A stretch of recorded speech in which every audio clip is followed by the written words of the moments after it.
మే 10న PM Narendra Modi గారు హైదరాబాద్లో మాట్లాడుతూ ఒక 1 ఇయర్ గోల్డ్ కొనడం ఆపండి, పెట్రోల్ డీజిల్ తక్కువగా వాడండి, అవసరమైతే తప్ప ఫారెన్ ట్రిప్స్ తగ్గించండి అని చెప్పారు. ఈ మాటలు అందరినీ షాక్కు గురి చేసింది. కానీ ఇదే మాట 1963లో కూడా ఇండియా గవర్నమెంట్ చెప్పింది. అప్పుడు మొరార్జీ దేశాయి గారి టైంలో, తర్వాత ఇందిరాగాంధీ గారి గవర్నమెంట్లో గోల్డ్ కంట్రోల్ లాస్ వచ్చాయి. మళ్ళీ 2013లో పి చిదంబరం గారు కూడా గోల్డ్ తక్కువ కొనండి అని ప్రజలను రిక్వెస్ట్ చేశారు. ఇప్పుడు 2026లో మళ్ళీ అదే మాట ఎందుకు చెప్తున్నారు? మన గోల్డ్ షాపింగ్కి, మిడిల్ ఈస్ట్ వార్కి, పెట్రోల్ ప్రైజెస్కి, డాలర్ క్రైసిస్కి వీటికి సంబంధం ఏంటి? ఈరోజు ఈ షాకింగ్ కనెక్షన్ మొత్తం తెలుసుకుందాం. మన ఇండియాలో గోల్డ్ అంటే జస్ట్ ఆభరణం మాత్రమే కాదు, అది ఒక ఎమోషన్. అదే మనకి సేవింగ్స్, అదే మన సెక్యూరిటీ. వెడ్డింగ్ అయినా గోల్డ్ కొంటాం, ఫెస్టివల్ అయినా గోల్డ్ కొంటాం. మనీ సేవ్ చేయాలన్నా చాలా మంది గోల్డ్ కొంటారు. కానీ ఒక పెద్ద నిజం ఏమిటంటే, మన ఇండియాకి కావాల్సిన గోల్డ్లో చాలా భాగం మన దగ్గర తయారు కాదు. అందుకే మనం బయట దేశాల నుంచి ఇంపోర్ట్ చేసుకోవాలి. గోల్డ్ భూమి లోపల ఖనిజం రూపంలో ఉంటుంది. మైనింగ్ కంపెనీస్ భూమిని తవ్వి రాక్స్ నుంచి గోల్డ్ తీసి ప్యూర్ గోల్డ్ బార్స్ చేస్తారు. ప్రపంచంలో ఎక్కువ గోల్డ్ తవ్వే దేశాలు China, Australia, Russia, Canada, south Africa.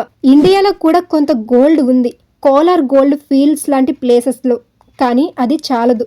అందుకే మనం స్విట్జర్లాండ్, యుఏఈ, ఆస్ట్రేలియా వంటి దేశాల నుంచి గోల్డ్ కొనాలి. మనం గోల్డ్ని ఇండియన్ రూపీస్లో కాదు, యుఎస్ డాలర్స్లో కొనాలి.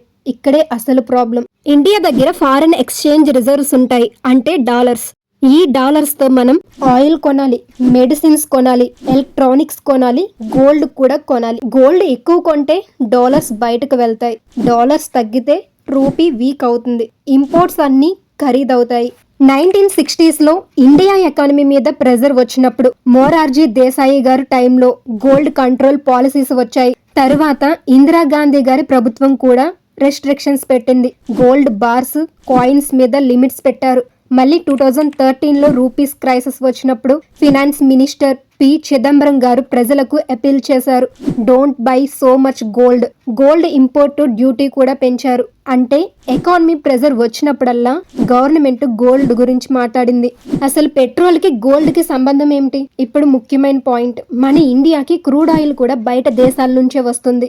Iraq, Saudi Arabia, UAE, Russia. Crude ఆయిల్ని రిఫైనరీస్లో ప్రాసెస్ చేసి పెట్రోల్, డీజిల్ చేస్తారు. ఇది కూడా డాలర్స్లోనే కొనాలి. అంటే గోల్డ్ కొనడానికి డాలర్స్ కావాలి, ఆయిల్ కొనడానికి డాలర్స్ కావాలి.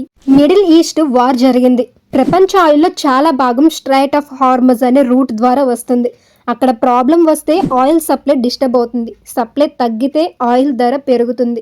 ఆయిల్ ధర పెరిగితే ఇండియాకి మరింత డాలర్స్ అవసరం. ఇప్పుడు ఇమేజిన్ చేయండి, ఆయిల్ కొనడానికి ఆల్రెడీ ఎక్కువ డాలర్స్ కావాలి. అదే సమయంలో ప్రజలు గోల్డ్ కూడా ఎక్కువ కొంటే డబుల్ ప్రెజర్. అందుకే పీఎం నరేంద్ర మోడీ గారు చెప్పారు, అవసరం లేకపోతే కొంతకాలం గోల్డ్ కొనకండి, ఫ్యూయల్ సేవ్ చేయండి, అన్నెసెసరీ ఫారెన్ ట్రిప్స్ తగ్గించండి. ఇది బ్యాన్ కాదు, ఇది దేశం కోసం ఒక రిక్వెస్ట్. మనము ఒక చిన్న గోల్డ్ చైన్ కొనకపోవడం ఒక చిన్న విషయం అనిపించవచ్చు, కానీ కోట్ల మంది అలా చేస్తే దేశానికి వేల కోట్ల డాలర్స్ సేవ్ అవుతాయి. వార్ మన దగ్గర జరగకపోయినా దాని ఎఫెక్ట్ మన పెట్రోల్ బిల్లులో కనిపిస్తుంది. గోల్డ్ మన సంప్రదాయం, కానీ దేశ ఆర్థిక స్థిరత్వం కూడా అంతే ఇంపార్టెంట్. మీరేమనుకుంటున్నారు? పీఎం చెప్పింది సరైనదేనా? కామెంట్లో చెప్పండి.